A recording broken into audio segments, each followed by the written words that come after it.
Wednesday night, 8 p.m. Eastern, on youtube.com/Secrets of the Sire, facebook.com/Secrets of the Sire. You can go to SireDigital.com, secretsofthesire.com, and also check us out now on radiopublic.com. That's where we are. Tonight's episode, Dark Phoenix bombs, but was it any good? Reactions and reviews with Newsarama's Chris Arrant, plus Easter eggs, spoilers, and Skrulls? Oh, yes, indeed. We'll get into all of that, everything with Dark Phoenix. I'm your host, Michael Dolce, as always, joined by my co-host, the extraordinary Mr. Hassan Godwin, Lord of the something. How's it going, Mr.? Radio, darn it. I know, but we're live. I get taxed every time I use the word. I don't use the word radio. Wait, actually, now that we're on radiopublic.com, you can be Lord of the Radio again. Thank you. See? I never stopped being Lord of the Radio. Everything works to help you out. So you say. Eventually. All right, Dark Phoenix. This one is interesting, right? I mean, let's say so. let's just not even mince words. It bombed. Okay, it bombed big time. Yes, which leads me to wonder why you brought up that why you introduced that faulty metric. I have once again proven that I am 100% accurate in everything that I profess. If you tuned in last week, which you can, go on youtube.com/Secrets of the Sire, go to soundcloud.com/Secrets of the Sire, iTunes, Apple Podcasts, whatever they call themselves now, Google Play. Go to all of our platforms, and you will hear me distinctly say, I think it's going to do unbelievable at the box office because there's nothing else out. It's going to be amazing. Oh, boy. Which was then followed up by, which probably means I have now cursed it. I am the kiss of death. I recognize it, or the kiss of life. Well, as I famously ranted against Deadpool doing well at all, and I've once again I have a look. All you can ask for. You could spin it differently, though. I mean, because obviously it did do unbelievably at the box office. But all you can ask for when making predictions is to have a sure thing. I am a sure thing. Do the opposite of what I say. If you're in Vegas, you're betting on this. You're betting on which movie's going to do what, which I'm sure you can. Take whatever I say, do the opposite. Men in Black, I feel, will not do great at the box office next week. Oh. But I feel we will enjoy it. Stop making predictions. We're not in the prediction industry. We're in the reaction industry. Oh. We're not in speculative. We had this discussion also. We're not in the speculative. Yes, we are. We're whatever. We're not. Predictions. I'm not. Yeah, I'm not. No. Predictions sure to go wrong. That's what we are. Because if you get your predictions that are sure to go wrong right, then you're still blowing the genre. You're still blowing the business plan. No. Stop making speculation. That's where our entire industry has gone wrong. Is everybody decide there are a bunch of people right now who are discussing what went wrong for Dark Phoenix, right? Yes. There's a whole bunch of people coming up with a whole bunch of different scenarios, different factors as to why this, you know what, and you know what they leave out? What? Majority of them that they were on, that they did 10 to 15 videos leading up to the opening of Dark Phoenix, predicting it was going to do terrible. Yes. So it's like, well, and then they go see it. A number of them have gone to see it, come out and said, you know what, this movie isn't nearly as bad as the critics are making it out to be. I actually like this movie. Well, no, you already poisoned the water, jerk. You've already done that. Now you're not even willing to admit that you are part of the best part of our industry.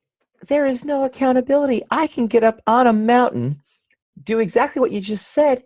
But I'm telling you, I go about my daily business. It's the term, the business term, ever diminishing returns, right? Yes. Mm-hmm. The problem is that the more toxic this environment becomes towards innovation, the less and less innovative the industry is going to be, because they're just going to lower themselves to the lowest common standard because it's cheaper.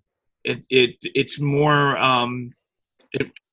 more reliance on returns, and so we are actually poisoning the well. Let me break down your comment. Hang on. Let me break down your comment with a question. Do you consider Dark Phoenix to be an innovation? No, this is what I'm talking about. So you're saying the reactions of... I'm saying that the movie is perfectly serviceable. I am saying, and I will say this as of now, it's a better movie than X-Men Apocalypse. It's a Hands better down. movie. It's a better movie in my opinion than Captain Marvel. Okay.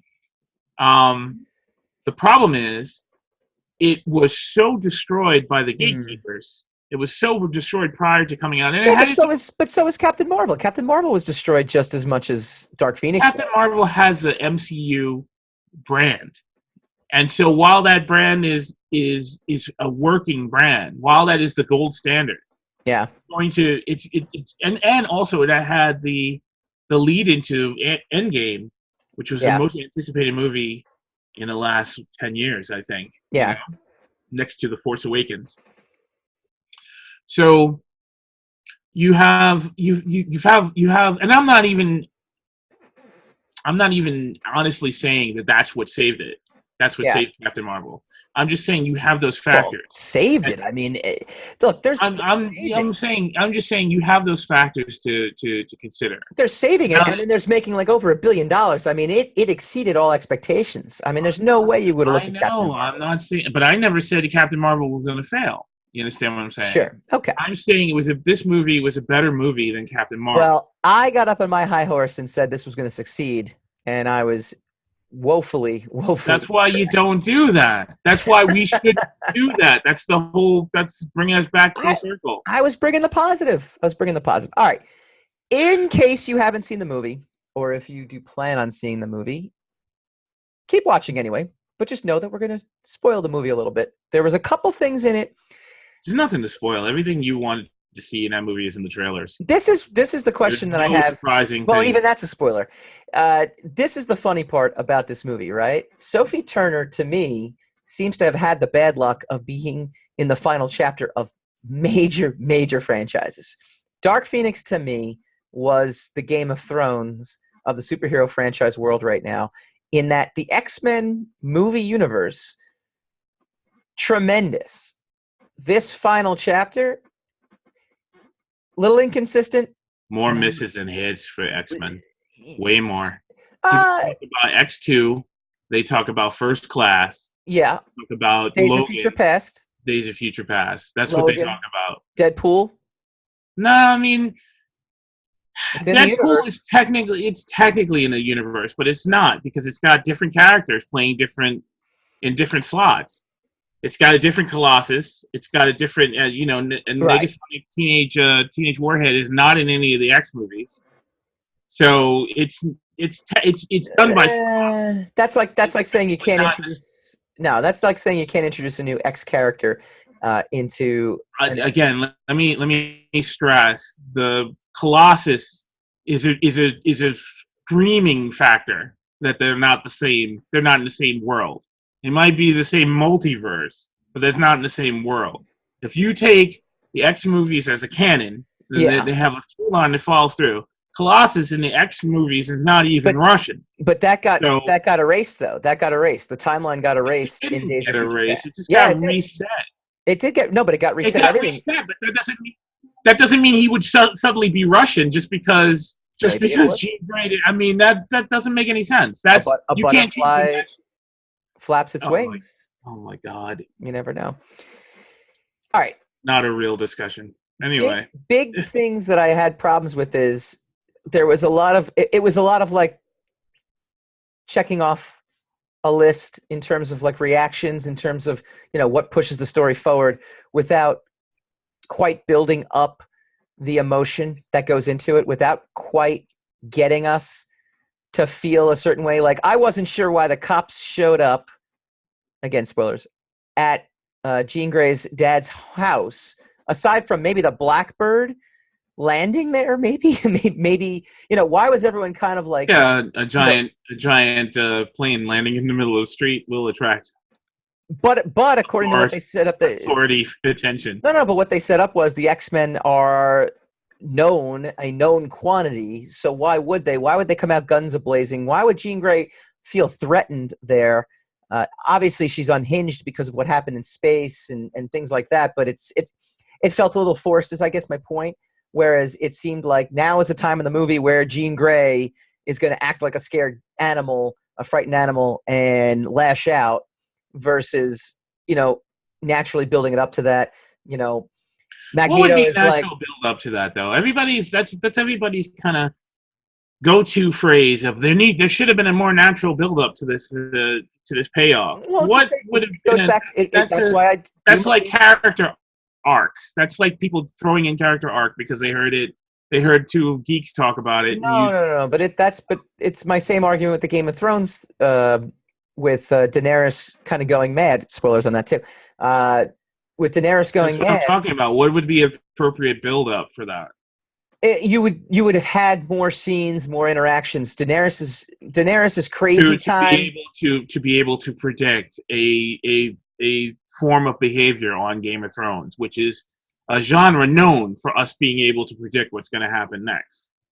No, obviously, yes. Game of Thrones known for foreshadowing Game of Thrones payoffs. takes left turns. Hmm. Suddenly, I don't disagree with that, but at the same time, it doesn't have. There's a difference between surprising the audience and shocking the audience, versus like a natural character progression. You know what I mean? I would say that if there was a complete lack of context for it, I would agree with you. But since there is context for it, it's just a matter of preference as to whether you appreciate the context that was given. At the same time, in Dark Phoenix, I don't think there was enough. I feel like it was a little rushed through. Again, kind of same notes that I'm hitting on my Game of Thrones reaction is what I got out of Dark Phoenix as well too. I felt like at certain times it just felt rushed. It felt like it didn't quite have the emotional payout where I felt I'm sitting there questioning why everything is happening versus being engrossed in what is happening. The scene with Raven, I never liked Jennifer Lawrence in that character anyway. Something about Jennifer Lawrence taking over that character before that's not the movie's fault. No, it's not, but hang on. Something about Jennifer Lawrence. It is, but let me explain. Something about Jennifer Lawrence taking over that role before she blew up as like Hunger Games girl and Oscar winner and all this other stuff, like real significant Oscar winner. They started catering Raven's storyline, which in the comics is not even close to what it is in this, because they have this Oscar-winning superstar actress and they have to, I appreciate that, but when has the X movies ever followed the comic books, really? They haven't, but they really blew out a character that to me was kind of a one-trick pony. Like, I like Rebecca Romaine Stamos' version of the character because I feel like it's more in line with what the comic book character, was. And it also, in general, just seemed to fit. And then all of a sudden, they're retconning it because now, we have Jennifer Lawrence. We have to beef this up. There's things like that where, so when she dies, I'm actually kind of happy. I'm kind of like, all right, good, because I didn't like her. But again, we're going to have Chris Arrant from Newsarama on a little bit later to kind of talk about the comic book reference for this movie. And one of the questions I'm going to have for him is, where's my Dark Phoenix saga in this Dark Phoenix movie? It's just not there. Obviously, yes, I understand. I understand that is my own personal preference. It's better than The Last Stand, I mean, but it's still. The problem is if you read the original comic, going all the way up to X Factor #1, you find out that Phoenix wasn't really Jean Grey in the first place. That was retcon. Now, hey, funny story about that. I read that Kurt Busiek actually was the one that came up with that idea for bringing Jean Grey back while he was in college. When he got to be friends with Roger Stern passed that idea along to John Byrne. John Byrne passed it along to Jim Shooter, who was the editor-in-chief. It's all on Twitter. Go to twitter.com/sire_studios. You could read the whole chain. Kurt Busiek was nice enough to comment back and verify that those claims were actually real. Okay. What do you think of that? I don't really think of that at all. But but that was retconned to fit the idea that they wanted to bring her back. That was never the original intention. The original intention was she doesn't matter. It's canon that when they brought her back, they canonized it. It does matter. I think it matters. Oh my God! If it doesn't matter, it canonized. They canonized it. They retcon things all the time. Mm-hmm. They canonized. They haven't retconned that it wasn't Jean Grey. That it was Jean Grey. So therefore, in canon, it's still not Jean Grey. Right. Okay, that's A. B, they in Age of Apocalypse, they showcase that she had Phoenix powers at the end of that movie. Yeah. Before the Phoenix incident. So I mean, I don't understand.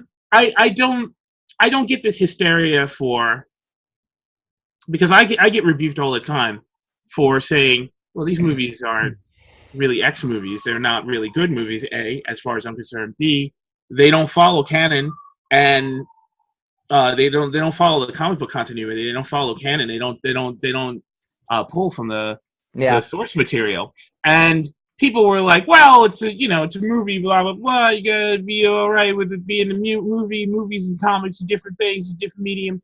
And then the MCU comes out, and its claim to fame, its literal staying power is how close, or at least how affectionate those movies have become toward the source material to some extent.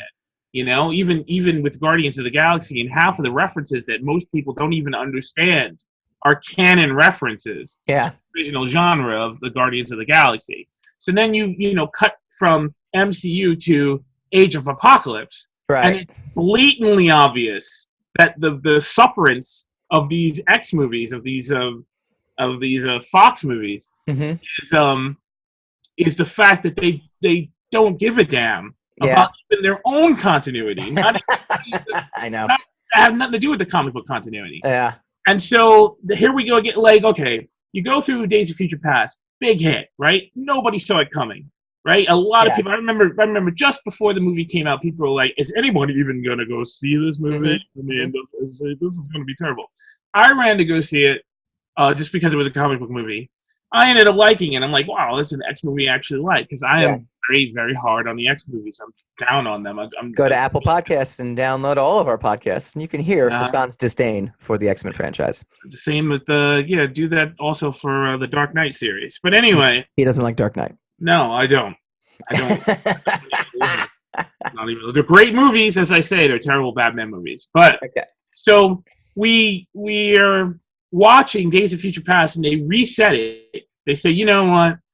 The Last Stand was a blight. The Last Stand was where we jumped the shark. We destroyed the franchise. We had a great thing here. We destroyed the franchise. MCU is coming out. They've got all these great movies coming out. We want to fix our franchise and have it viable for the future. So we're going to use Days of Future Past to correct a huge mistake and do it in canon so that everybody accepts that if you liked Last Stand, you could still like it, but you can still get your continuity back if you didn't like it, right? And we're good, right, everybody? Oh no, they made Logan, which now tells us how the entire saga ends by Xavier accidentally killing all the X-Men. Yeah, right? Whoops. Wait a minute. How did, and then they do Age of Apocalypse that comes in and steps on whatever Logan established. And then after that they're gonna do, or I think Age of Apocalypse came before Logan.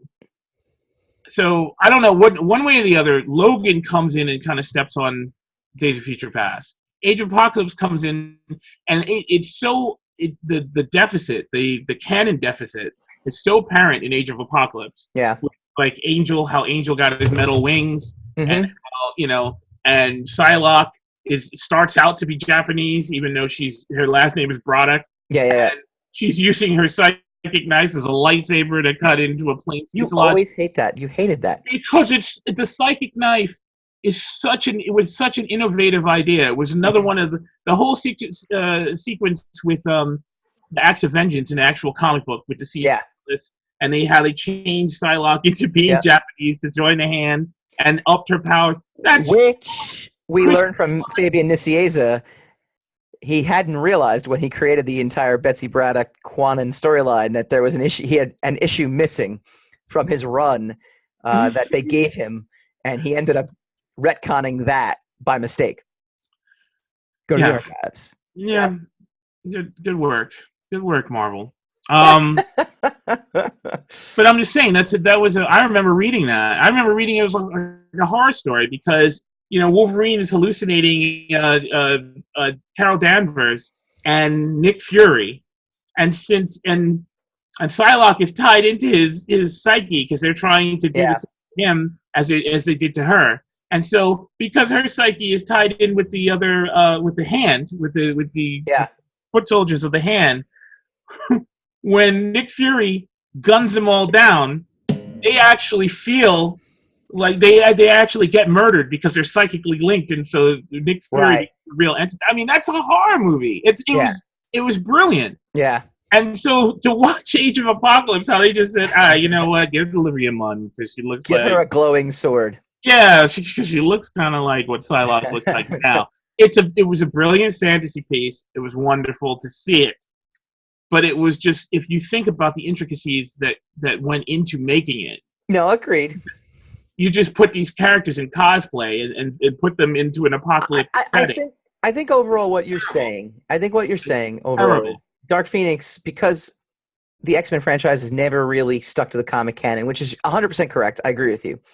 It was always kind of nice to see some of them on screen, like we saw Dazzler in this one, which I thought was an amazing cameo. And those are the things that you look for in the next Which movie. made sense. And the fact that she was in the original Dazzler configuration. Yeah. Before she got Claremonted. Right. And became this busty, she wasn't form-fitting. No, she wasn't busty. She was never busty. Yeah, look at. Sorry, if you go back and look at some of the Claremont's not drawings done by Mark. No, but done by Mark Silvestri and also by Rick Leonardi and a whole bunch of those. They filled her out. She was not a teenager in some of those other issues. Trust me. No, she grew up. Yeah. Even though she's still in the school for gifted. Anyway, it doesn't matter. Here's the thing, because I want to get into the actual economics behind this movie in a second. But I actually agree with you. I thought Apocalypse was way worse. I thought Last Stand remains the worst X-Men movie I've ever seen. And it wasn't a bad movie. It wasn't really a necessary movie. I know we talked that term a lot, but I just don't feel as if we really needed this film. I don't think we needed that final chapter. I was glad to see Jennifer Lawrence kind of bite it on this one because I never liked her character in this anyway. Yeah, but I wasn't quite sure why people were acting the way they were acting, and it was very methodical. But that's what I'm saying. Now they've given it a pass. It's the same with the Discovery hate, like Star Trek Discovery. Well, you gave the Star Trek 09 and Into Darkness a pass because it had this hipster young crew, and it had these slick special effects, this Star Wars special effects. Well, what do you think they're going to do? They're going to take from that and they're going to expand on it. So now you're upset that the integrity of the story of the Trek genre is corrupted, but you let it happen. So it's the same. You rewarded them with the financial gains, with success. Right. Rewarded them with money. So now they're going to continue to go forward. It's the same with the X movies. You rewarded all of their lack of continuity, all their flubs and mistakes. The fact that Wolverine lost his claws in The Wolverine and showed up at Days of Future Past with his claws, though they said nothing about it. And they had the nerve to interlink the two movies with the end credit scene at the end of The Wolverine, where Wolverine threatens Magneto with his bone claws. And then the next thing you see, they're in the future somehow, and Wolverine's got his claws again when they send him back. It's insane to now look at Phoenix and say, well, it doesn't follow any continuity and it makes no sense. Yeah, is an actual genuine fandom retcon or referendum on the entire X series. And I thought the train unwarranted. Sequence, I thought the train sequence at the end was actually pretty cool. Things that I would have liked to have seen more of. It was actual X-Men using actual powers, fighting actual villains. Isn't that awesome? Like, I love. If you think about the whole series, that's really the first time we got something like that. Yeah. In what, 10 movies almost? Yeah. If you count the two Deadpool movies. Sure. I mean, should we have waited from 1999 to 2019 to get superpowered beings fighting other superpowered beings? Should it have gone that long? If you think about what you had, a franchise like the X-Men, which when it debuted, the X-Men was still the number one genre, number one franchise in the Marvel universe. Yeah. Or before the Avengers came along and just kind of flipped the script on it, right? Here's the funny thing, what you just said though too, right? And this is why Dark Phoenix to me is such a conundrum of a movie, because there's a lot to like in this. There's a lot of really cool scenes, the train sequence, like I said, all this other stuff. But then you follow it up with, I loved the fact that they were battling these aliens, because it gave them a chance to have them all be on the same side, working together, using their powers in a battle, which you're right, we have not really seen. We've seen bits and pieces of it throughout the course of the 10 films, but never really a full-on assault where Magneto gets to really just kind of cut loose. And they're doing it against an enemy that's not human or not mutant. It's an actual bad guy. But meanwhile, you have an alien race that's just like, who are these people? Why do we care about? Like, where did they come from? I get you, and I agree with that. But I'm saying by movie 10, in an incoherent genre, you're to nitpick on how come we don't know these certain things by now is a little disingenuous, is what I'm saying. That comes down to how do you? I'm trying to treat each movie like a movie, though. I'm not necessarily trying to. I understand, but you're holding these movies. You're not holding the movies up to the standards of its own series. No, you're holding it up to the standards of today, and you're holding up to the standards of things that came after it that improved on the genre, which I understand, and I think that they should have learned something from the MCU. They could have learned something even from the DCEU, which still did, in my opinion, some better superhero movies than the X genre ever gave us. The X genre was always capitalized on the fact that no one had ever brought these characters to life until now. Yeah. They didn't feel like they needed to spend the money or spend the capital on spectacle, because you should just be happy you have a real life Wolverine, Well, it's funny you mention that, because what you're saying actually states of a disheveled and unorganized behind the scenes, which, according to Deadline, is exactly what ended up happening.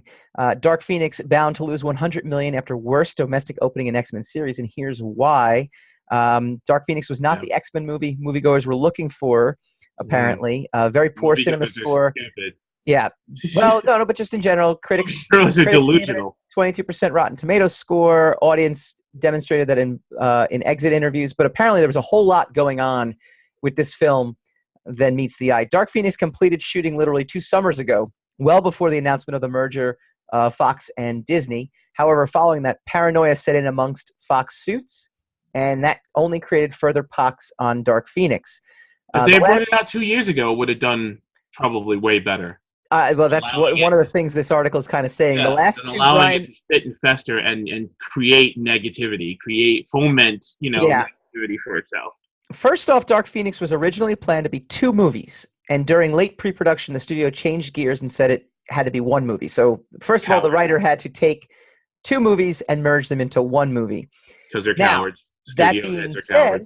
That being said, that wasn't necessarily the cause for its own demise, because it actually states the last 2 Bryan Singer X-Men movies, Days of Future Past, which we lauded, and Apocalypse, and even 2009's Wolverine X-Men Origins, which is probably the worst X-Men film in X-Men Origins is probably worse than X-Men Last Stand. Than Last Stand? No way. I think it is. If you wish, but no. They were... X-Men Last Stand is atrocious. It literally is atrocious in everything. Yeah. In all contexts, from the killing of Charles Xavier and him strangely being alive in the other body, and then the next movie he's Patrick Stewart again, even though he should just be Patrick Stewart's voice in another body. Yeah. I mean, it was crap. It was, Cyclops is killed off screen. You don't even see Cyclops die. You just find his visor floating. I mean, give me a break. It's atrocious. That might be the word. All right. We're going to have to do a viewing of both movies. I don't know, man. I don't think our friendship could survive us viewing. Followed by a gouging of our eyes. Well, anyway, apparently Bryan Singer was AWOL on the set of both films, and it had to be pieced together. He's a strange bird who's Yeah, revealed himself to be something pretty sinister. Let's just, according to the rumors. So according to this, we heard that in one cut, Jean Grey dies, which wasn't received well. So apparently, testing Dark Phoenix was a continual headache. Also, in one cut, Jean Grey dies, which wasn't received well. Even though she sort of dies, but she doesn't quite die. Sorry, spoilers. But overall, the major ending change executed in reshoots entailed going from an intimate ending with Jean Grey, Cyclops, and Charles Xavier against Jessica Chastain's Vuk, to what we ended up seeing on screen. The feeling from the audience in testing was they had wanted to see all X-Men heroes fighting in the end, which actually wasn't a bad thing because we enjoyed seeing them all fighting. That train sequence, actually, it was like the lightsaber fight in Phantom Menace. It saved the entire film, or Vader's lightsaber scene in the end of Rogue One. Even though I like that movie, correct, the scene elevated the movie to legend status. At that point. So that train sequence was probably the godsend. Yeah, they would have done way worse than it already did. Oh God, it would have been awful without the train sequence. The odor on Dark Phoenix became more toxic after the studio pushed the film back from February 14th to June 7th, and this was 2 days after they dropped the second trailer, which screamed out to the release date of February 14th. Not only did it confuse fans, but it sent the message that Dark Phoenix was already a potential turd. Was in trouble. The film was never intended to be a summer film. Dark Phoenix is darker and more psychologically complex than other X-Men movies. It was always seen as an off-season release, and the original plan was to get ahead of Captain Marvel and Avengers Endgame. Nice job, guys. Damaged the film's image further after it comes out after Captain Marvel and Avengers Endgame. This also leads to the mishap of Fox marketing. With the Disney-Fox merger looming, we understand they've been a mess, distracted, and with a revolving door of executives.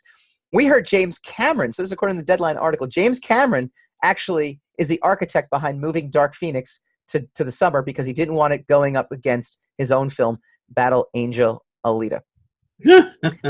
In some meetings, some marketing... Which also did stunningly well. Yeah. It did better than Dark Phoenix, but not by much. Some marketing execs didn't even realize the release date was changed and weren't cognizant of the fact the film was opening up against another franchise, i.e. The Secret Life of Pets 2. Wait a minute. If you think about it, he railroaded the Dark Phoenix. Yes. So that it wouldn't come out against Battle Angel. Yeah. But he was all right having it come out against Captain Marvel from a proven, from. Well, no, but Battle Angel Alita is his film. But I'm saying, if he's going to hammer, if he hammered the wrong movie. Yes. Because he probably Battle Angel would have had a way better chance against Dark Phoenix than it did against Captain Marvel. Yes. And now the Secret Life of Pets beats it. So obviously, finally, Battle Angel would have destroyed Dark Phoenix. Dark Phoenix's calamity, this is what I love. Dark Phoenix's calamity should be compared to the great success of Sony's Venom. Here's a movie that had bad reviews and constant buzz about fights between the director and star Tom Hardy. Sony made Venom work with a great release date. We talk about this with Deadpool 2. Deadpool 2 also. October 5th with the pick posting the month's best opening. Sold the fun and gave audiences a great ride all the way to $855 million worldwide. See, I was right about Venom. Actually, I said it was going to bomb too. Sony willed Venom to its accomplishments. That didn't happen here with Fox and Dark Phoenix. Final note on Dark Phoenix. What's your takeaways? What's your reactions to hearing all this turmoil and just in general your reaction to the film?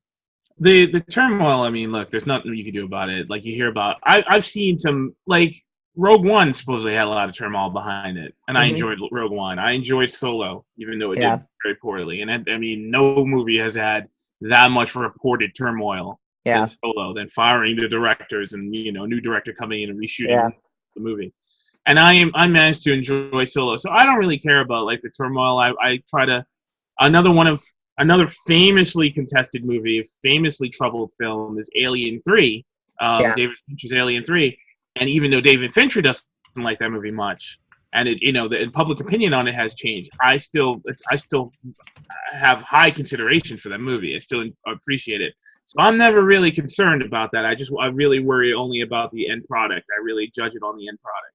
Yeah. As far as Phoenix is concerned, I mean, look, I didn't have high expectations for the genre, for the franchise. I've seen them all in theaters with no exceptions. I've seen them all in theaters, and I actually enjoyed Dark Phoenix because it was a very simple story, a very simple last entry. They didn't really try to lay groundwork for anything else. They didn't try to hide hidden Easter eggs or little nods to continue to exalt the franchise. See, I like that though. I like that. No, because it doesn't. Because they never follow through on it. Like I said, like you're taking Pete's claws away, and then the next movie he still got them because the next director wanted Wolverine to have Wolverine to be Wolverine. Right. So it's like they didn't bother to do any of that. They just had a through line. They had an incident. The incident had a cause. The cause had an effect. A lot of turmoil and craziness happened in the middle. So and so, whoever the inciting incident is, they became the villain. Who suffered the accident and suffered and went through a change because of it, became the anti-hero who becomes the hero in the end. Spoiler. Right. And then boom, the movie's over. And the movie ends with a voiceover of like, hey, you know what? I'm not dead. Check me out. We're not coming back, but trust me, I'm not dead. And so, I mean, like we were saying before, this is the first time we got to see X-Men fight as a team. Yeah. En masse. A long, extended special effects extravaganza with superpowered people fighting other superpowered people. I thought in some ways, this is controversy, a little better than the Marvel, the MCU does it, because the stakes I felt were a little higher in the fact that everybody was literally trying to kill each other and nobody was, there's a lot of people getting knocked out in the MCU, and with the exception of Endgame, which was, super high stakes. There's a lot of people getting punched and hit and surviving impossible trauma to their bodies. And wounds were retained. Yeah. In the X movie, people who got hurt were really hurt. Yeah. So, and it was unexpected to get that kind of a powerful third act, a powerful action sequence at the end of it. And so I managed to enjoy my experience. Is it a great movie? Heck no. No. Did I think it was better than most of the other X-Men movies? Yes. Did I actually also think it was better than Captain Marvel for just emotionality of it and the circumstance? Mm-hmm. Yeah. Yes. Do I think the genre should continue? Do I think the franchise should go on under Fox? No. Well, it won't. We have. I know. I mean, I don't. It didn't make me think, hey, I think we're wrong about Fox. I think Fox was handling this genre very well, this franchise very well. I looked at it and I said, what a waste, but a lot of material, all this material you guys had, all this source material that you could have pulled from to make some really spectacular films. And because you guys were first, you guys squandered it. You thumbed it in everybody's face and you squandered it. And by the time someone came along and perfected the formula of Kevin Feige, MCU, you guys were too much of a dead spin to be able to pull yourselves out of it. Yeah. So you kind of, you got what was coming to you.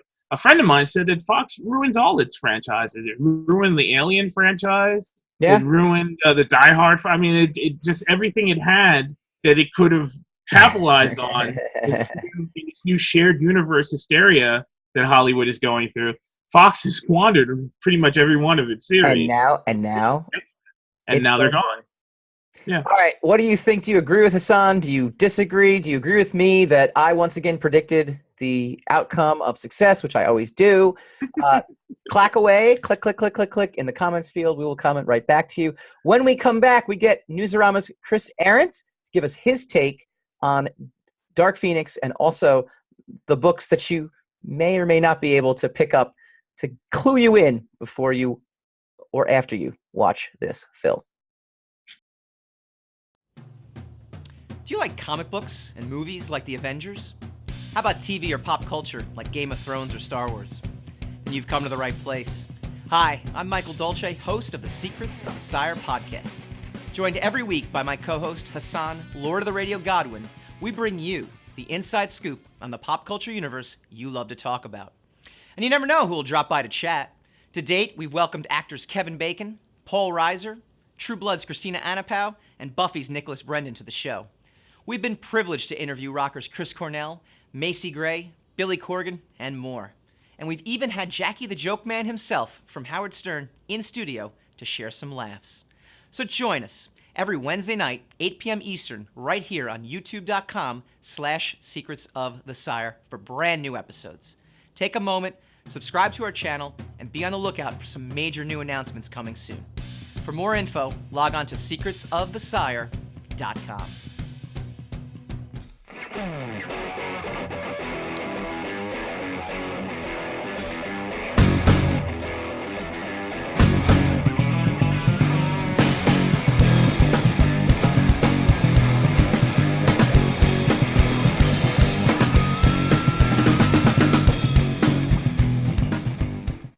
Welcome back to Secrets of the Sire. It is my pleasure to welcome back once again Mr. Chris Arrant from Newsarama, here to talk all things X-Men and Dark Phoenix, and we're going to even throw in a little bit of Eisner talk for the uninitiated. That's like the Oscars for comic books, and Chris is one of the judges.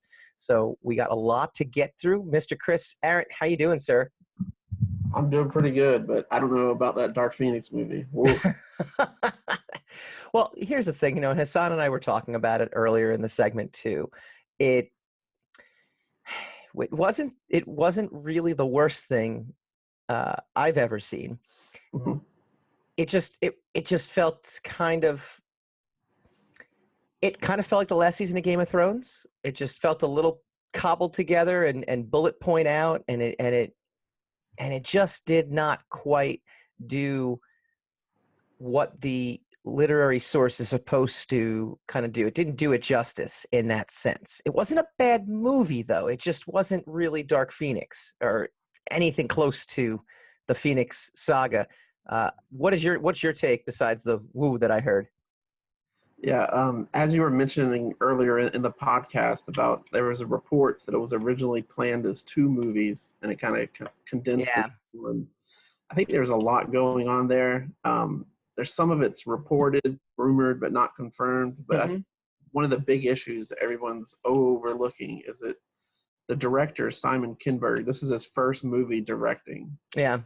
He's been producing the X-Men movies since X-Men: The Last Stand, which right. He also co-wrote that movie. Yeah, he co-wrote it and wrote this. And I think maybe, I don't know, like it's being a director is pretty hard in terms of budgeting and standing in the studio and know when to capitulate.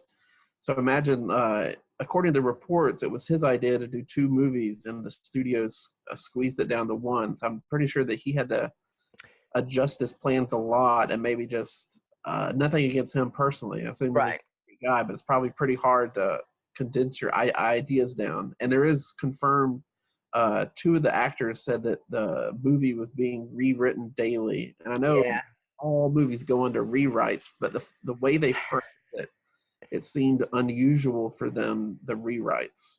Yeah, and it's one thing too as a creator to take notice of this too, because part of you as a creator is like, well, when am I going to get a chance to do this? And then maybe in Simon Kinberg's case, it was, well, I'm never going to get a chance to do this. Let me capitulate to what the studios want to do. But there is a balance between taking notes and kind of doing something that eventually goes so far away from what your original vision was that we get this, I mean, and I think it kind of showed on screen, right?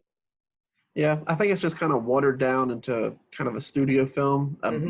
The recent Hellboy had the same situation, but this is always happens with big budget movies. The more money, the more people chime in. Like going back to the Richard Donner Superman 2. Yeah.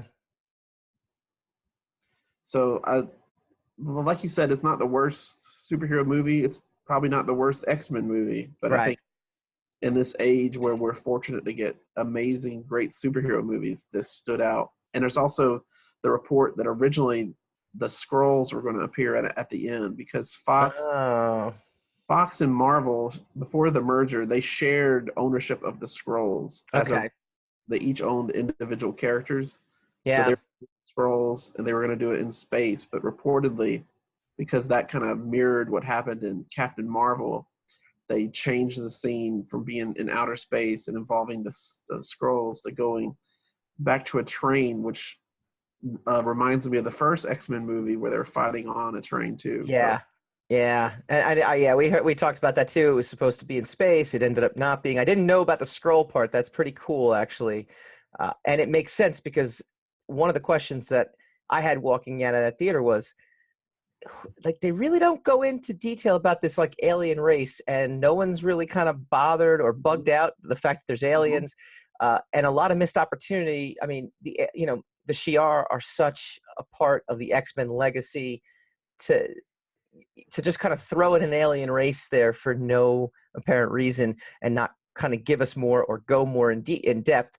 Now, from what you just said, though, it being the Skrulls, that changes things a little bit too. It would have made, I think it would have made a much bigger impact in general.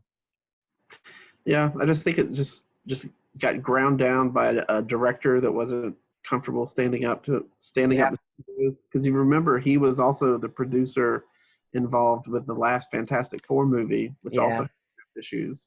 Yep. He was the producer on Rogue One for Star Wars, which also had script issues. So maybe he's just probably just between like a rock and a hard place, and he's maybe not like Spielberg or someone else who can stand up to studios, or the studios will give them hands off like enough to their vision of the film.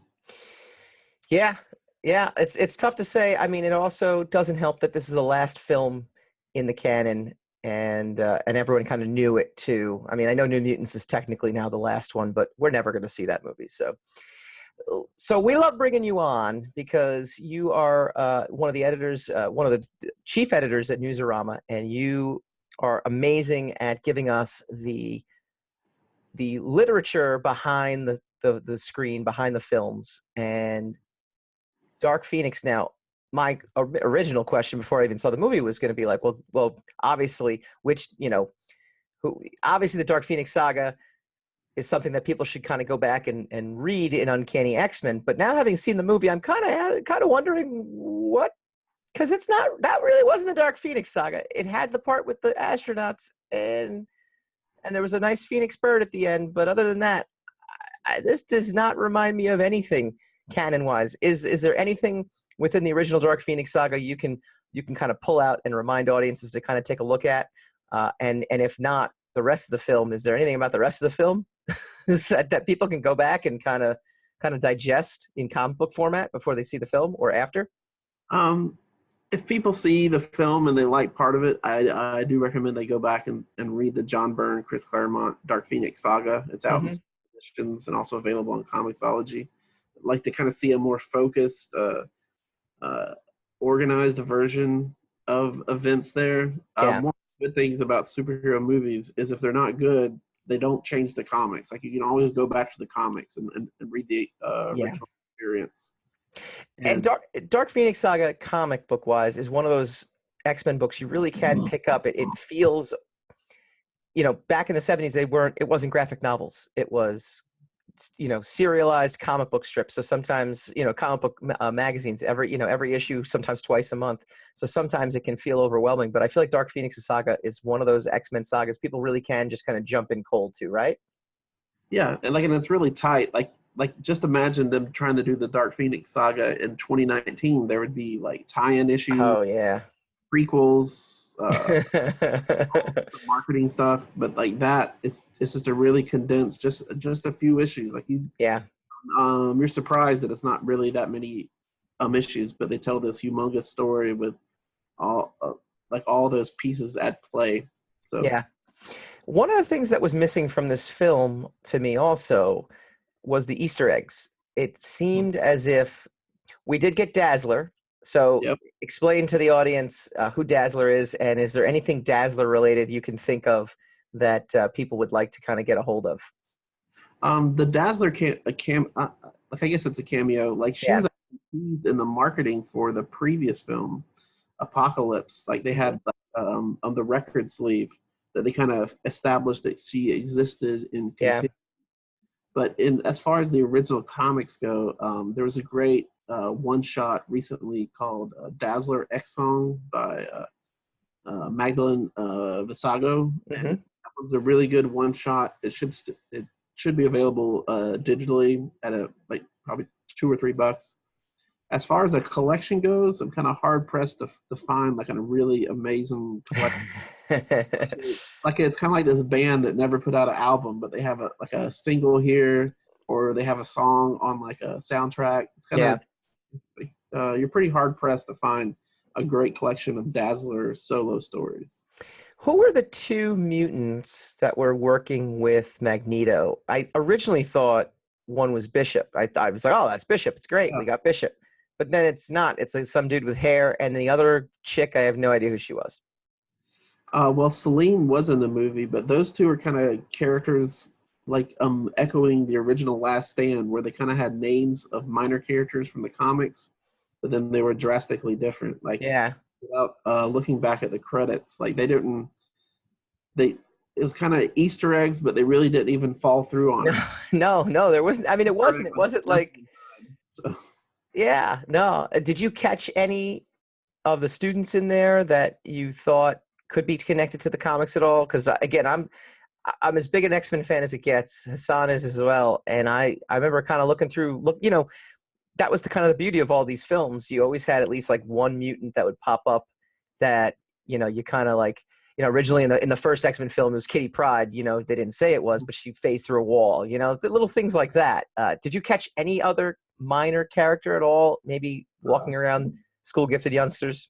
Like I hate to say it, but I was waiting for the Jubilee cameo. Like I really like the casting of Jubilee from the last movie. Yep. And going back, like there's been a different actor playing Jubilee like almost in every movie, going back to the original X-Men. Like if you really look for it, but I was hoping for Jubilee in this, but she's nowhere to be found. So it's kind of like a Easter egg with no no center. The worst Cadbury egg ever. Oh, yeah. I mean, that's the big disappointment when it comes to this film and just the Fox franchise in general, and just how far it's kind of fallen. But it's funny because, give a little backstory, there was a tweet recently from C.B. Cebulski, and it was one of those tell us a dirty secret, and everyone kind of responds to it. It's one of those like thread chains that, and C.B. Cebulski's like, I like X-Men more than Avengers. And a friend of mine replied back to him and was like, no, you don't. How could you say that? And I'm sitting there going, man, 20 years ago, that's not a controversial tweet. Give our audience just a quick rundown of how popular the X-Men were in the comic book universe compared to what they were now, and what kind of happened in the 2000s. Up until Bendis revitalized the Avengers, the X-Men were kind of a franchise unto themselves. They were like the way Batman is to DC Comics. Like the X-Men franchise was its own subsection. Like for any number crunchers out there, like you could go back and look at sales charts, and the X-Men titles, if they were their own company, would be a bigger company than Marvel with whatever was left over. And they were the top selling comic for the late 70s into the 80s, most of the 90s, with all the associated books when they went to 2 books and 3 books. So it's only up until 2004, 2005 with Avengers Disassembled, and then with the popularity of the movies reflecting back, that X-Men weren't Marvel's primary franchise. That's what made that Iron Man movie such a risk too. It was because, I mean, you're looking back now, you're like, well, no, Iron Man's the coolest character in the world, and Robert Downey Jr. is amazing, blah, blah, blah, blah. It used to be Iron Man. Well, he got drunk in the 70s. That was his big claim to fame in comics, right? Yeah, like in the early 2000s, Marvel had licensed out what they considered all their big franchises. They had Spider-Man to Sony, they had X-Men to Fox, and they were kind of left with the leftovers.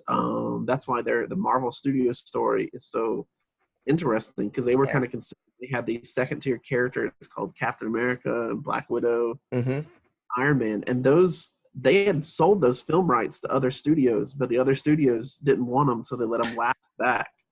So they just had these like secondhand like gifts, like things you sold to people, but then they're like, we don't want them. You can have them back. And they assembled it together, and now like what was cast-offs is now like their big thing. So it's incredible. All right, you are an Eisner judge. Explain to our audience what that is and what's the big to-do going on this week with the Eisners. Every year, the 6 people are chosen to judge the Will Eisner Comic Industry Awards. But like you said, it's like the Oscars for comic books. The judges decide on the nominees, which we've already done, and the list of nominees has been announced. It's over 30 categories with 5 to 6 nominations per category. And the deadline for comic creators and people associated with the comic industry, the deadline for them to vote is Friday, June 14th. And for anybody that think they're eligible or want to know if they are, there's a website that's really easy. It's just www.eisnervote.com. Or you can just go to my Twitter. Like I'll be posting about it all week, that they can go and see if they're eligible, and then they can go and vote online and make their voice heard to help people figure out what the top books, top creators, top cover design, top everything is for the year in comics. What is your Twitter handle? My Twitter handle is pretty easy. It's just Chris Arrant. That's the @ CHRISARRANT. Well, Chris, it is always a pleasure to have you on. We will have you on again in the coming weeks, and we'll go through some more stuff. I didn't even get into the Hickman stuff. X-Men, the entire X-Men universe is getting rebooted. We're going to save that for next time. And hopefully, this Hickman reboot will put the X-Men back in its rightful place atop the Marvel universe, especially with the merger coming up. But we'll see. Definitely.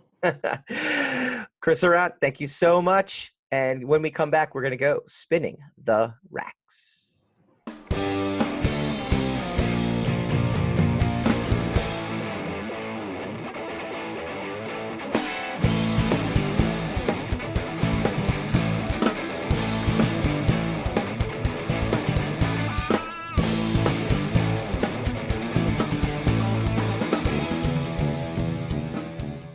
Welcome back to Secrets of the Sire. I want to thank our guest, Mr. Chris Arrant. Always brings nuance and information that we don't necessarily always get to see. Love that bit about the Skrulls. I had no idea that the whatever aliens they are supposed to be were supposed to be the Skrulls. You can kind of, now that he says it, you can kind of see it.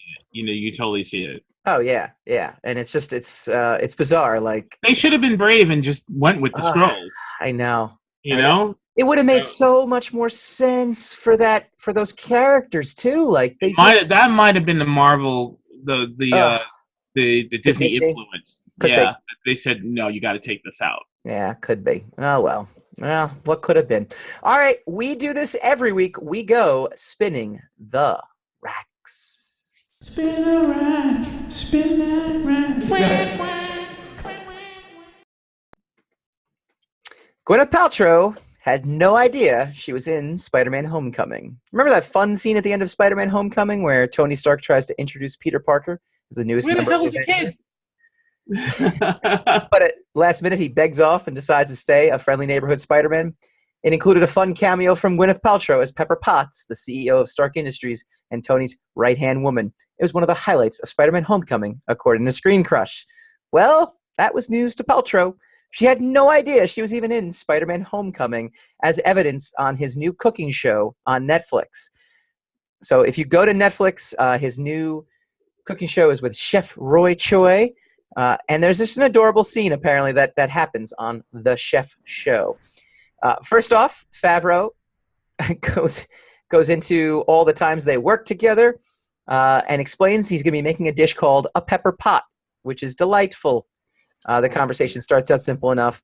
Paltrow asking what the heck the show she's currently on in the first place is, which is relatable. Favreau delves into a quick explanation, noting the idea came to him randomly while they were filming Spider-Man Homecoming together.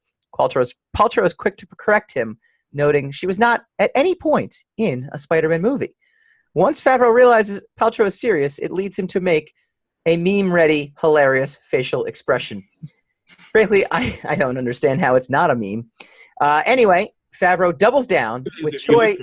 We didn't know it existed, so we haven't looked for it yet. But I bet you we could find it. With Choi even adding the word homecoming to make it clearer which film they're referring to, but she still doesn't remember. Finally, Favreau explicitly describes the scene they were in, and you can literally see the memory flooding back into Paltrow's brain. It's adorable. I'm going to give props again. Was talking about the kid. I guess she thought she was in because there hasn't been an Avengers movie since. Well, that's the thing. It apparently Chris Arrant, going to give props off camera. He mentioned to me, because I mentioned him, that was our spinning the racks for the show this week. He mentions that the way they shoot those films, she might have thought she was in an Avengers movie. She has no idea. The way they shoot those films, they might have thought that was going to be an Avengers, and then they might have just put it in as an ender on Spider-Man. Yeah, it's very true. I don't lie to her. I don't knock her for not knowing. I mean, that's just cute. It's not stupid. It's just anecdotal. Yeah. Still, there's something. Not man, right about the formula works. I don't knock it. Next, they're doing something right over there in Marvel. Next week, we will thank our beloved patrons, which we did not do today. Oh. Craig Caruso, Einar Peterson, Matt Byer, Ashley Haikai, Omar Morales, Stephanie Dolce, and Christina Dolce, which I did it.